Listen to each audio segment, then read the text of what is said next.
Hi, I'm Lori Heisey, and I'm with the Prevention Collaborative.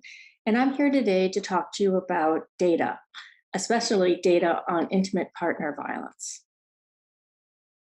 So, this is a graph of data that was collected almost 15 years ago as part of the World Health Organization's multi country study on domestic violence and women's health.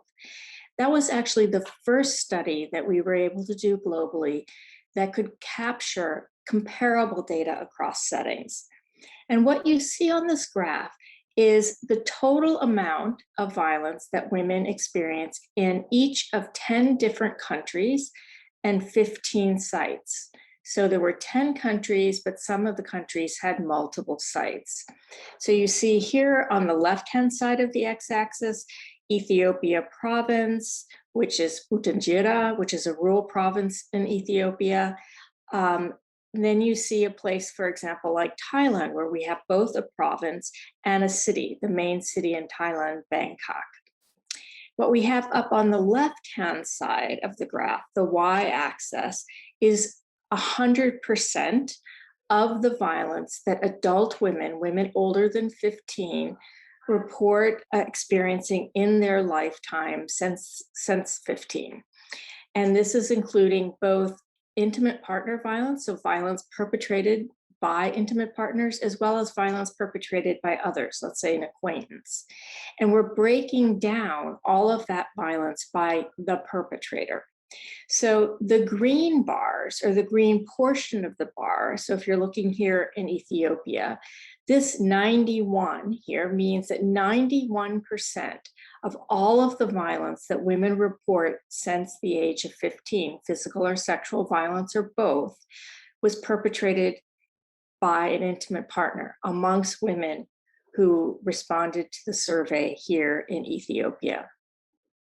Elsewhere, we see that the blue tells you the proportion of women who experience both violence by intimate partner and someone else. And the dark blue is the proportion of all the violence that women experience that was someone other than a partner, so a stranger, acquaintance, a friend. And what you see is across almost all of these settings where we had data in this study, the vast majority, more than half of the violence, was perpetrated by an intimate partner or by both. And so you have women with extremely high, what I call lifetime burdens of violence. Now, the only exception to that is this island nation here, Samoa, that's on the far right-hand side. Here, what we see is that more than half, or 55% of the violence that women experienced in Samoa was actually by someone other than a partner. And we see very high rates of stranger and acquaintance rape and violence in this setting. But still, 45% of the violence was from an intimate partner or both. So women in Samoa were experiencing both types of violence. Now, if you look across setting, and here we're looking at the proportion of women who report physical or sexual abuse by a partner, so IPV, within the last 12 months. That means current violence. So a woman reports an event, an episode of at least one episode of violence in the last 12 months. And here we actually see quite a bit of variation across setting. If you look here, the highest setting in this sample of countries or settings was in the rural part of Ethiopia, in Utanjira province. But you see quite high rates, 30% or more, in a variety of other settings. Here in Cusco province in Peru, you see in the Tanzania province, in Bangladesh. And so what we see is a range of average likelihood that a woman will report experiencing physical or sexual violence by a partner. Now, one thing that is intriguing here is that the lowest levels of violence that we see are actually in the highest income countries. So here in Japan, this is a city in Japan known as Yokohama. 3.8% of women report current partner violence. And over here in Serbia, this is the capital of Serbia, Belgrade, 3.7%. So one of the striking features here is that women in these settings are experiencing an order of magnitude less violence on average in 12 months than women in some other parts of the world. Now, it's important to think about not just variation between countries, though. We tend to fixate on that. Instead, what we have to recognize is that this level of variation reproduces itself at every level. So here what we see is we have a graph or a map actually of Afghanistan. And I could have put up any number of different graphs, but this one happens to be from Demographic and Health Survey data from Afghanistan. And what it does is it breaks down the average level of IPV by different districts or provinces in Afghanistan. And over here, you see the legend, and it's color coded. So the lightest color are provinces where 6 to 15% of women report IPV within their lifetime since the age of 15.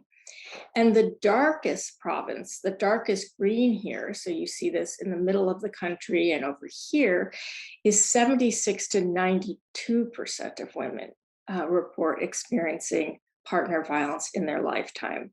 So again, the important part here is the variation, and that the variation actually helps us be confident that it is possible to organize societies in such a way that we have lower levels of violence, even within a certain country. Now, you can actually even telescope in further and look at neighborhoods in a city, or you can compare villages in a rural area. So what this graph is looking at is actually the same data from the WHO study, but looking now at Brazil. And it happens to be the capital of Brazil, so Sao Paulo, which here is represented by Brazil City. And when you look at this, this is not the proportion of women who are experiencing it, but the proportion of women by neighborhood that are experiencing different levels of violence. So what we're graphing are neighborhoods. So here we have down the y-axis, the percent of neighborhoods, and then you have the percent of neighborhoods where no women reported IPV in the last 12 months. That was almost 6.5% of neighborhoods, all the way up to the percent of neighborhoods where 60 to 69% of women reported IPV in the last 12 months. And what you see is what epidemiologists often call sort of a normal curve, where you see outliers, so some very, very high, some very low, and then you have sort of the middle, which is what is the average. And that is what you normally hear when someone says, oh, 30% of women experience IPV in a certain setting. They're telling you the average, but that is not communicating what is the range, the proportion that are quite high or low. Now, if we actually go outside of Sao Paulo and go to another part of Brazil, here we look at Pernambuco. This is a province in Brazil, has rural areas and some smaller cities. And again, you see a range by neighborhood.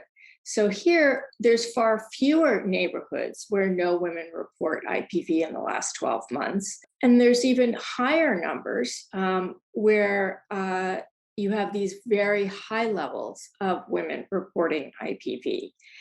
And so if you took an average here, you would find that the average, the proportion of women who are experiencing violence in the last 12 months in Pernambuco is on average higher than in Brazil City, because the whole curve is shifted to the right. So I think what's really important about this, again, is this idea that we have to think about the fact that violence varies, and it varies at every level. And that what we can do then is interrogate and ask, well, why is it so low in this setting and so much higher, not that far away? And what can we learn from that in order to design programs and interventions that are going to help us bring down violence everywhere?